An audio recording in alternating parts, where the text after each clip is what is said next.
नमस्कार, India voice पर बहुत स्वागत है आपका। मैं हूं आपके साथ प्रियंका मिश्रा। आप देख रहे हैं हमारा खास कार्यक्रम रिपोर्टर्स लाइव। रिपोर्टर्स लाइव में दिन भर की बड़ी खबरों पर हमारे रिपोर्टर्स ग्राउंड जीरो पर जाकर पहले तो खबरों की पड़ताल करते हैं और उसके बाद पूरी जानकारी के साथ वो खबरें आप तक पहुंचाते हैं। तो चलिए कार्यक्रम की शुरुआत करेंगे। सबसे पहले बात करेंगे पीएम मोदी ने 7वें मोबाइल कांग्रेस का उद्घाटन किया है, जिस पर खबर पर ज्यादा जानकारी दे रही है हमारी संवाददाता स्वीटी दीक्षित। पीएम मोदी ने आज इंडियन मोबाइल कांग्रेस 2023 का उद्घाटन किया। इसी के साथ बता दें कि 6G की तरफ भी देश आगे बढ़ रहा है और 5G को लेकर 100 ऐसे लैब्स का उद्घाटन अलग अलग राज्य में किया। यूपी हो गया और राजस्थान, पंजाब, मध्य प्रदेश, कई ऐसे राज्य हैं जहां पे 100 नए लैब जो है 5G के खुलने जा रहे हैं। इसी के साथ पीएम मोदी ने कहा है कि लैब विस्तार करेंगे। भले से ही देश 5G के मामले में पीछे रह गया हो, लेकिन अब 6G को हमें आगे लेके आना है और देश जो है हमारा इंडिया जो है वो प्रथम स्थान पे आना चाहिए 6G के मामले पर। अब हम पीछे नहीं रह सकते। और इसी के साथ पीएम मोदी ने आत्मनिर्भर भारत के बारे में भी उन्होंने कहा कि अब इसको और ज्यादा बढ़ावा देना है। इसी के साथ साथ पीएम मोदी ने विपक्ष पर भी निशाना साधा 2G स्पेक्ट्रम को लेकर और कहा है कि जिस तरीके से विपक्ष ने पिछले दिनों ये 2G को लेकर इतने सारे घोटाले किए, अब उसको कवर अप करने की हम कोशिश कर रहे हैं और 6G की तरफ अब धीरे धीरे देश आगे बढ़ रहा है। इसी के साथ बता दें उन्होंने गाँव कस्बों के बारे में भी बताया कि किस तरीके से गाँव कस्बों में इसका विकास हो रहा है। इंटरनेट की सुविधा अब हर कोने कोने तक जाती है ताकि देश विकास करे। भले से 5G के मामले में अभी देश पीछे रह गया हो, लेकिन 6G को इतने आगे तक ले जाना है कि दुनिया में हिंदुस्तान का नाम रोशन हो। कैमरा पर्सन सुशील के साथ स्वीटी दीक्षित, इंडिया वॉइस। संजय सिंह की मुश्किलें कम होने का नाम नहीं ले रही। खबर पर ज्यादा जानकारी दे रहे हैं हमारे संवाददाता अजीत कुमार। आम आदमी पार्टी से राज्यसभा सांसद संजय सिंह की मुश्किलें फिलहाल थमती हुई नजर नहीं आ रही है। जी हां, फिलहाल उनको अब 10 नवंबर तक न्यायिक हिरासत में रहना पड़ेगा। दरअसल आम आदमी पार्टी से राज्यसभा सांसद संजय सिंह को कथित तौर पर आबकारी घोटाले के आरोप में ईडी ने गिरफ्तार किया था, जिसके बाद आज उनकी राउस रेवेन्यू कोर्ट में पेशी थी और पेशी के बाद उन्हें एक बार फिर से 10 नवंबर तक न्यायिक हिरासत में भेज दिया है। लिहाजा ये साफ तौर पर कहा जा सकता है कि फिलहाल आम आदमी पार्टी की जो मुश्किलें हैं वो थमने वाली नहीं है। हालांकि इस दौरान काफ़ी कुछ राहत जरूर संजय सिंह को दी है, जिसमें मेडिकल का हवाला देते हुए कहीं ना कहीं कुछ राहत दी है। इसके अलावा संजय सिंह को कोर्ट ने घर के खर्चे और कुछ फंड जारी करने के लिए साइन करने की भी इजाज़त दी है। लेकिन जिस तरीके से लगातार वो संजय सिंह इस मामले में अपने आप को बेगुनाह बता रहे हैं, बावजूद इसके उनको न्यायिक हिरासत लगातार बढ़ती जा रही है, तो कहीं ना कहीं जांच की आंच आगे बढ़ती हुई दिख रही है। फिलहाल अब देखना ये होगा कि 10 तारीख तक संजय सिंह न्यायिक हिरासत में है और उसके बाद संजय सिंह को राहत मिल पाती है या नहीं। फिलहाल 10 नवंबर तक अब संजय सिंह को न्यायिक हिरासत में रहना पड़ेगा। Ajit Kumar, India voice, Delhi. रामपुर में आजम के करीबियों पर इनकम टैक्स का छापा। खबर पर ज्यादा जानकारी दे रहे हैं संवाददाता नितिन चौधरी। समाजवादी पार्टी के वरिष्ठ नेता आजम खां की मुश्किलें कम होने का नाम नहीं ले रही हैं। बता दें कि जिस तरीके से आजम खां का परिवार अलग अलग जेलों में बंद क्यों ना हो, लेकिन आजम खां की मुश्किलें कम नहीं हो रही हैं। बता दें कि उनके जो करीबी ठेकेदार थे आजम खां के, उनके आज आवास पर छापेमारी चल रही है। बता दें कि फहरत अली जो है पूर्व सभासद रह चुके हैं समाजवादी पार्टी में और काफ़ी करीबी आजम खां के माने जाते हैं और बताया जा रहा है कि जौहर यूनिवर्सिटी बनाने के मामले को लेकर आज इनके घर पर छापेमारी की जा रही थी। लगातार इसके आयकर विभाग की टीम लगातार उनके आवास पर पहुंची और जो उनके परिवार थे उन परिवार के लोगों से पूछताछ कर रही है। बताया जा रहा है कि जौहर यूनिवर्सिटी बनाने को लेकर काफ़ी इन्होंने घोटाला किया था। घोटाला करने के बाद आज जब सुबह उनके घर पर आयकर विभाग की टीम पहुंची तो टीम ने साफ तौर पे कह दिया जितने भी लोग अंदर हैं उन लोगों को जो है पूछताछ की जाएगी। लेकिन बता दें कि लोकल पुलिस का भी उन्होंने सहयोग लिया है। लगातार आजम खां की मुश्किलें कम नहीं हो रही हैं, लेकिन उसके बाद जब आज आजम खां के ठिकानों पर अलग अलग पे छापेमारी की गई, जो ठेकेदार थे उनके आवास पर भी ये छापेमारी की जा रही है। लेकिन बताया जा रहा है कि 100 से ज़्यादा गाड़ियाँ इनकम टैक्स की वहाँ पर पहुँची। सुबह 9 बजे से रामपुर के तमाम ऐसे आवासों पर पहुँचे जहाँ ठेकेदारों ने उन मकानों को बनाया और जो घोटाला किया है इनकम टैक्स को एक बड़ी काफ़ी इसमें जो है भागीदारी मानी जा रही है और बताया जा रहा है काफ़ी घोटाला भी किया गया है।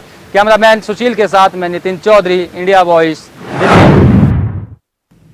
उत्तराखंड लोक सेवा आयोग के कार्यकारी अध्यक्ष का कार्यकाल खत्म होने के बाद वो कार्यालय पहुंचे। खबर पर ज्यादा जानकारी दे रहे हैं संवाददाता विकास चौहान। सेवा आयोग के अध्यक्ष डॉक्टर जगमोहन का जो कार्यकाल है वो समाप्त हो गया है, लेकिन उसके बाद भी आज वो यहाँ पर लोक सेवा आयोग पहुँचते हैं और अपना कामकाज करते हैं। जो कर्मचारी हैं उनके साथ बैठक करते हैं। बैठक के बाद वो जब निकल रहे थे, जब उनसे हमारे साथ बातचीत हुई तो उन्होंने साफ कहा कि अभी उनके पास किसी तरह का कोई आदेश नहीं मिला है और शासन से इस बारे में कोई पुष्टि अभी नहीं हो पाई है उनको कि उनका कार्यकाल बढ़ा है या उनका आज जो एक दिन पहले उनका कार्यकाल पूरा हुआ है उसकी क्या स्थिति है। हालांकि जिस तरह से लोक सेवा आयोग पिछले दिनों जो भर्ती परीक्षा हैं उनको लेकर सुर्खियों में रहा है और उसके बाद अब जिस तरह से जो अध्यक्ष हैं उनके कार्यकाल को लेकर एक सवालिया निशान बिल्कुल उठना तय है, क्योंकि जो एक दिन पहले जब कार्यकाल समाप्त होता है उसके बाद भी वो यहाँ पर बैठकर मीटिंग लेते हैं। Vikas Chauhan, India voice, Haridwar. America ने सीरिया में ईरान के ठिकानों पर एयर स्ट्राइक की खबर पर ज्यादा जानकारी दे रहे हैं संवाददाता तुषार। हमास और इजराइल के बीच लगातार जंग का दौर जारी है। बता दें कि इसी दौरान अमेरिका ने पूर्व सीरिया पर हमला कर दिया। बता दें कि अमेरिका के रक्षा मंत्री ने कहा कि हमने ये हमला अब आत्मरक्षा के लिए किया है। बता दें कि अमेरिका ने सीरिया के आतंकी ठिकानों पर जबरदस्त बमबारी की है। पूर्व सीरिया में जहां हमला हुआ वहां से आतंकी ऑपरेशन कर रहे थे। बता दें कि ईरान के सहाय पर वहां से अमेरिकी सैन्य अड्डों पर आतंकी हमले किए गए। इसके लिए हमने आत्मरक्षा के लिए पलटवार किया। पेंटागन द्वारा जारी बयान के मुताबिक आज राष्ट्रपति बाइडेन के निर्देश पर अमेरिकी सैन्य बलों ने पूर्व सीरिया के इस्लामिक अड्डों पर आत्मरक्षा के लिए हमला कर दिया। हमलों में एक अमेरिकी नागरिक ठेकेदार की उस समय मौत हो गई जब किसी जगह पर शेल्टर लेने के लिए जा रहा था। बता दें कि 21 अमेरिकी कर्मियों को मामूली चोटें आई हैं, लेकिन सभी ड्यूटी पर तैनात लौट गए। बाइडेन ने कहा कि अमेरिकी कर्मियों को सुरक्षा हमारी प्राथमिकता है। उनका कहना है कि आज की कार्रवाई इस बात का जवाब है कि अमेरिका ऐसे हमलों को बर्दाश्त नहीं करेगी और अपने कर्मियों को और अपने हितों की रक्षा करेगी। अमेरिकी बयान में कहा गया है कि अमेरिका टकराव नहीं चाहती है और आगे की शत्रुता में शामिल होने का उसका कोई भी इरादा नहीं है, लेकिन अमेरिका के खिलाफ ईरानी समर्थक हमला बिल्कुल भी स्वीकारा नहीं जाएगा। अमेरिका के इस हमले से क्या ये तीसरा विश्व युद्ध का संकट बनता है? कैमरा पर्सन सुनील के साथ मैं तुषार कुमार, इंडिया वॉइस, दिल्ली। देश की राजधानी दिल्ली में 1 करोड़ की रंगदारी मांगने का मामला सामने आया है। खबर पर ज्यादा जानकारी दे रहे हैं संवाददाता अजीत कुमार। राजधानी दिल्ली में अपराध का ग्राफ लगातार बढ़ता जा रहा है, जहां बेखौफ बदमाशों का आतंक थमने का नाम नहीं ले रहा है। जी हां, ताज़ा मामला कंझावला थाना इलाके से सामने आया है, जहां एक सीसीटीवी फुटेज वायरल हो रहा है जिसमें एक शख्स एक घर के आगे गोलीबारी करते हुए दिखाई दे रहा है। दरअसल पूरा मामला कंझावला थाना इलाके का बताया जा रहा है, जहाँ गोगी गैंग से जुड़ा हुआ मामला है, जिसमें एक शख्स बाइक पर सवार होकर आता है और घर के बाहर 2 से 3 राउंड फायरिंग करके फरार हो जाता है। परिवार गोली की आवाज़ से डर जाता है और जैसे ही परिवार बाहर निकलता है तब तक जो बदमाश है वो वहाँ से फरार हो चुका होता है। लेकिन इस दौरान घर के बाहर एक पर्चा लगा होता है जिसमें गोगी गैंग के नाम पर उससे 1 करोड़ रुपए की रंगदारी की मांग की जाती है और परिवार को डराने के मकसद से ही यहाँ पर इस गोलीबारी की वारदात को अंजाम दिया गया था।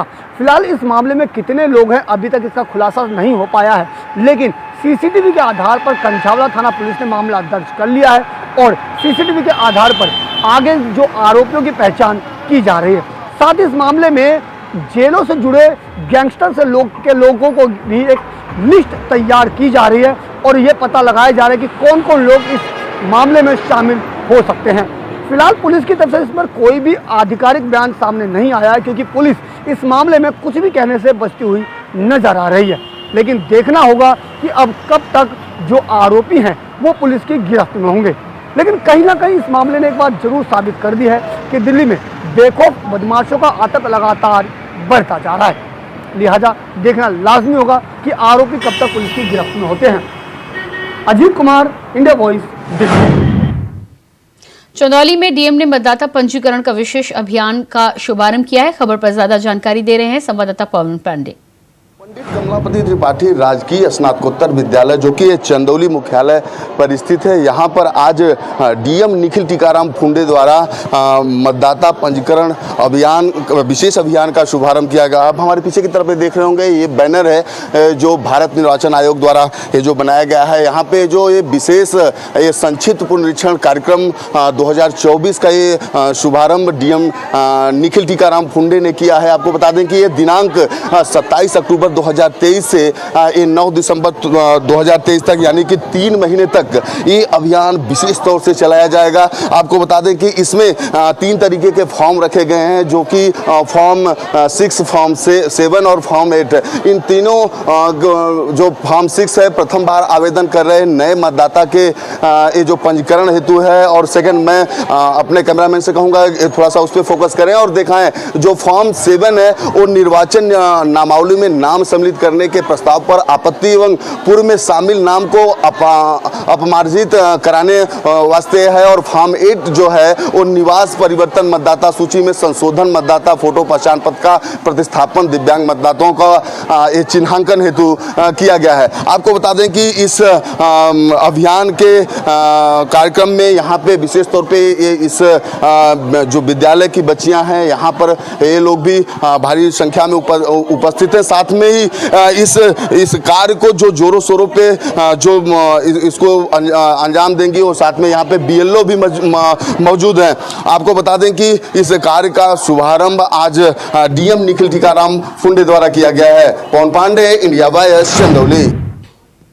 उत्तर प्रदेश के चीफ सेक्रेटरी दुर्गा शंकर मिश्रा ने प्रयागराज का दौरा किया। खबर पर ज्यादा जानकारी दे रहे हैं संवाददाता शोएब रिजवी। सरकार के चीफ सेक्रेटरी दुर्गा शंकर मिश्रा आज प्रयागराज दौरे पर आए। दरअसल उनका ये दौरा 2025 को जो संगम नगरी में कुंभ का आयोजन होने वाला है, उसकी तैयारियों को लेकर के है। बमरौली एयरपोर्ट पर विशेष विमान से आए चीफ सेक्रेटरी ने सबसे पहले निकल के भौतिक सत्यापन के लिए उन तमाम जगहों का दौरा किया जहाँ पर बाकायदा जो विकास के कार्य कराए जा रहे हैं, वहाँ के हालात को जानने की कोशिश की, उस प्रोजेक्ट के बारे में जानने की कोशिश की, उसकी समय सीमा के जानने की कोशिश की। साथ ही साथ संगम के इलाके में भी गए। उसके अलावा तमाम ऐसी जगहों पर जहाँ पर योजनाओं का काम चल रहा है, कोशिश की है कि वो वहाँ पर उसका भौतिक सत्यापन करने खुद पहुँचे, और यही वजह है कि वो गए। उसके अलावा सर्किट हाउस में बाकायदा जो आला अधिकारी उनके साथ एक लंबी बैठक ली। बैठक में आगामी कुंभ की तैयारियों को लेकर किस तरह से तैयारियां की जा रही है, अधिकारियों का क्या मंथन रहा है, इस पर विचार विमर्श किया। तो ये एक लंबी बैठक कह सकते हैं कुंभ से पहले आयोजित की गई। इसको लेकर के बाकायदा सुबह से ही जो प्रयागराज के आला अधिकारी है वो सतर्क थे, क्योंकि चीफ सेक्रेटरी खुद इस पूरी बैठक को लेने के लिए यहाँ पर आए थे। और इस बीच में न सिर्फ उन्होंने अधिकारियों से उन तमाम हालातों को जानने की कोशिश की, जो योजनाएं हैं उस पर कहाँ तक प्रगति हुई है, उसका समय सीमा जो निर्धारित है उसमें किस तरह से उसकी तैयारी पूरी की जाएगी, इस पर निर्देशित किया। और उम्मीद की जा रही है कि जो उत्तर प्रदेश सरकार, योगी सरकार कुंभ के आयोजन को लेकर के अभी से तैयारियां कर रही है, और एक बहुत ही यादगार कुंभ कराने की जो उनकी योजना है उसको कहीं ना कहीं ज़मीन पर उतारने के लिए अब अधिकारियों ने भी कमर कस ली। और इसी कड़ी में चीफ सेक्रेटरी ने आज बाकायदा प्रयागराज में बड़ी बैठक ली। प्रयागराज। हापुड़ की साइबर सेल और कोतवाली पुलिस को मिली बड़ी सफलता। खबर पर ज्यादा जानकारी दे रहे हैं संवाददाता शक्ति ठाकुर। यूपी के हापुड़ से है, जहां हापुड़ की साइबर सेल टीम और सिटी कोतवाली के पुलिस के हाथ लगी है बड़ी सफलता। आपको बता दें, साइबर सेल और सिटी कोतवाली पुलिस ने दिल्ली के 4 साइबर ठगों को गिरफ्तार किया है। आपको बता दें, हापुड़ के एक व्यक्ति से इन लोगों ने 18,000 रुपये की ठगी की थी, और जब साइबर सेल टीम और सिटी कोतवाली पुलिस ने इन्हें गिरफ्तार किया तो पता चला है कि ये हजारों लोगों से अब तक करीब 45 लाख रुपए की ठगी कर चुके हैं। बताया जा रहा है इन नटवर लालों के गैंग में एक महिला भी शामिल है, जो कि कॉलर बनकर सीधे साधे लोगों को नौकरी लगवाने और सस्ते लोन उपलब्ध कराने के नाम पर ठगी किया करती थी। बताया गया है कि ये लोग बड़ी बड़ी कंपनियों के नाम पर लोगों को नौकरी दिलाने और सस्ते दरों पर लोन दिलाने के नाम पर ठगी किया करते थे। फिलहाल हापुड़ एसपी अभिषेक वर्मा ने बताया है कि इन 4 लोगों को गिरफ्तार कर लिया गया है और इनके अन्य साथियों की तलाश की जा रही है। वहीं हापुड़ एसपी अभिषेक वर्मा ने इस गैंग का खुलासा करने वाली साइबर सेल टीम को 10,000 रुपये के इनाम देने की भी घोषणा की है। कैमरामैन संजय कश्यप के साथ इंडिया वॉइस के लिए हापुड़ से शक्ति ठाकुर। मुरादाबाद के फेमस यूट्यूबर का वीडियो सोशल मीडिया पर वायरल हुआ है। खबर पर ज्यादा जानकारी दे रहे हैं संवाददाता शारिक सिद्दीकी। मुरादाबाद जनपद के कुंदरकी थाना इलाके का एक वीडियो सोशल मीडिया पर वायरल हुआ था, जिसमें मुरादाबाद के फेमस यूट्यूबर के द्वारा एक वीडियो पोस्ट किया जा रहा था, जिसमें वो पुलिस की वर्दी पहनकर करतब दिखा रहे थे। वीडियो वायरल हो जाने के बाद अब्दुल्ला पठान की इस वीडियो का संज्ञान मुरादाबाद जनपद की कुंदरकी पुलिस के द्वारा ले लिया गया है। मामले में कुंदरकी पुलिस के द्वारा मुकदमा दर्ज करते हुए कानूनी कार्यवाही को अंजाम दिया गया। वहीं पूरे प्रकरण को लेकर एसपी देहात संदीप कुमार मीणा से जानकारी की गई तो संदीप कुमार मीणा के द्वारा बताया गया, एक व्यक्ति के द्वारा पुलिस की वर्दी में पहनकर सोशल मीडिया पर एक वीडियो पोस्ट किया था, जिस वीडियो का संज्ञान तत्काल ही मुरादाबाद जनपद में कुंदरकी पुलिस के द्वारा लिया गया है और इस पूरे मामले में मुरादाबाद जनपद के कुंदरकी थाने में मुकदमा पंजीकृत किया गया। वहीं फरार चल रहे अब्दुल्ला पठान को गिरफ्तार करने के लेकर दबिश की बात मुरादाबाद जनपद में एसपी देहात संदीप कुमार मीणा के द्वारा कही जा रही है। मुरादाबाद से शारिक सिद्दीकी। पूर्व सीएम हरीश रावत की तबीयत खराब है और उनसे मिलने राजनेता पहुंच रहे हैं। खबर पर ज्यादा जानकारी दे रहे हैं संवाददाता तुषार गुप्ता। पूर्व मुख्यमंत्री हरीश रावत की इन दिनों तबीयत खराब है और ऐसे में जो राजनेता हैं या फिर कहा जाए प्रदेश के मुख्यमंत्री तक उनसे मिलने पहुंच रहे हैं और जिनके बाद जो सिलसिला है वो लगातार बना हुआ है। जो हरीश रावत है वो जॉली ग्रांट हॉस्पिटल में एडमिट है और लगातार उन पर नज़र रखी जा रही है, निगरानी रखी जा रही है और साथ साथ जो नेता हैं उनके हालचाल पूछने पहुँच रहे हैं। अगर बात की जाए, एक बड़ा चौंकाने वाली सीबीआई टीम आज हरीश रावत से मुलाकात की और उनसे 7 नवंबर को सीबीआई कोर्ट में पेश होने की बात कही। मामला 2016 और 17 का है, जब हरीश रावत का एक स्टिंग हुआ था जिसके बाद उनकी पूरी सरकार गिर गई थी और उसी की वॉइस रिकॉर्डिंग मैच करने के लिए जो सीबीआई टीम है वो वहां पर पहुंची थी और हस्ताक्षर या साइन उनसे लिए और उसके बाद 7 नवंबर को हरक सिंह रावत, हरीश रावत को अब सीबीआई कोर्ट पे पेश होना होगा, जिसके लिए सीबीआई काफ़ी दिनों से ये मशक्कत कर रही थी कि जो हरीश रावत है और साथ साथ जो हरक सिंह रावत है वो सीबीआई कोर्ट पहुंचे और 7 नवंबर को अब उनकी डेट फाइनल हुई है और वो कोर्ट पहुंचेंगे। कैमरा जर्नलिस्ट निशांत चौहान के साथ मैं तुषार गुप्ता, इंडिया वाइज।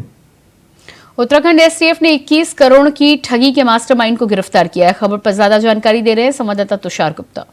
पूर्व मुख्यमंत्री हरीश रावत की इन दिनों तबीयत खराब है और ऐसे में जो राजनेता हैं या फिर कहा जाए प्रदेश के मुख्यमंत्री तक उनसे मिलने पहुंच रहे हैं और जिनके बाद जो सिलसिला है वो लगातार बना हुआ है। जो हरीश रावत है वो जॉली ग्रांट हॉस्पिटल में एडमिट है और लगातार उन पर नज़र रखी जा रही है, निगरानी रखी जा रही है और साथ साथ जो नेता हैं उनके हालचाल पूछने पहुंच रहे हैं। अगर बात की जाए, एक बड़ा चौंकाने वाली सीबीआई टीम आज हरीश रावत से मुलाकात की और उनसे 7 नवंबर को सीबीआई कोर्ट में पेश होने की बात कही।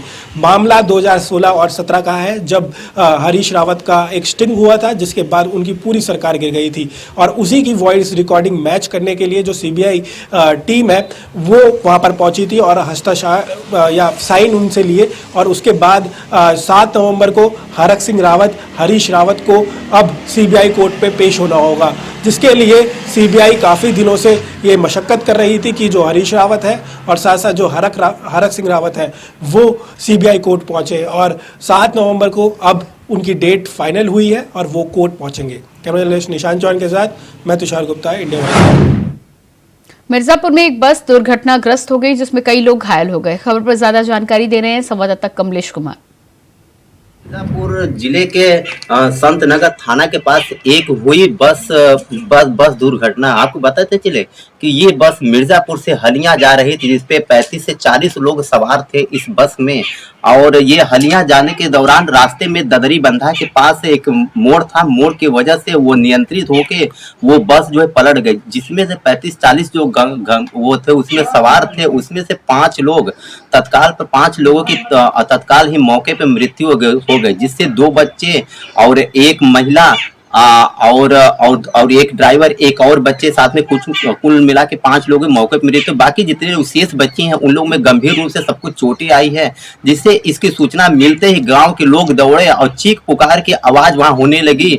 सब लोग इधर उधर फेंका गए बस में। अब बस बुरी तरह से पलट गई, जिससे क्षतिग्रस्त हो गई। लोग ग्रामीण लोग मौके पहुंचते हैं और प्रशासन को सूचना देते। प्रशासन को सूचना मिलते ही वहां के नजदीकी थाने पर से सभी लोग जाते हैं और यहाँ पर और जाते ही जितने घायल थे उन लोग को तत्काल जो एम्बुलेंस की मदद से नजदीकी अस्पताल में भेजा गया, जहां पर उन लोग के इलाज जारी है। जो लोग को गंभीर रूप से जो चोटें आई हैं उन लोग को मिर्जापुर मंडलीय अस्पताल में रेफर कर दिया गया है, जहां पर उनका इलाज चल रहा है। आपको बता दें कि इसकी सूचना मिलते ही आला अधिकारी जिला अधिकारी और एसपी अभिनंदन वहां पहुंचते, उस जगह की मुआयना करते, किस तरह से कैसे एक्सीडेंट हो गया। लोगों ने सांत्वना दिया और जितने लोग यहाँ पे घायल हुए हैं सब लोग को बारी एम्बुलेंस की मदद से मिर्जापुर मंडलीय अस्पताल में आ रहे, सब लोग का इलाज जारी है। और लोग अब बताते चले कि पांच लोग की जो मृत अवस्था, उन लोग की बॉडी को पोस्टमार्टम के लिए भेज दिया गया है।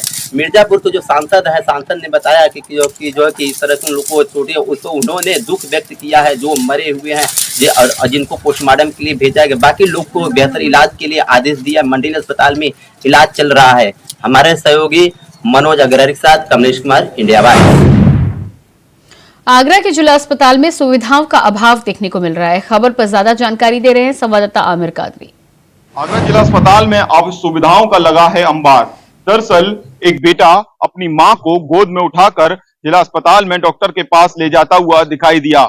उसकी मां के फ्रैक्चर हुआ था, जिसके बाद जिला अस्पताल में लेकर आने पर उसको नहीं मिलता है व्हील चेयर न मिलने से तीमानदार और पेशेंट परेशान नजर आए। योगी सरकार में सरकारी अस्पतालों के अंदर गरीबों को नहीं मिल पा रही हैं सुविधाएं, जिसके बाद तीमानदार और पेशेंट काफी नाराज नजर आए हैं। एक बेटे को जब उसकी मां के फ्रैक्चर हुआ तो बेटा अपनी मां को हड़बड़ाहट में गोदी में लेकर डॉक्टर के पास भागा, लेकिन काफी देर तक वो हॉस्पिटल में खड़ा रहा कि किसी तरीके से कहीं से कोई व्हील चेयर आ जाए तो अपनी मां को उस व्हील चेयर पे बिठाकर ले जाऊं। लेकिन आगरा जिला अस्पताल में व्हील चेयर नाम की कोई फैसिलिटीज ही नहीं है, जिसके बाद बेटा अपनी मां को एक एक्टिवा से उतारकर गोद में डॉक्टर के पास ले जाता हुआ दिखाई दिया है।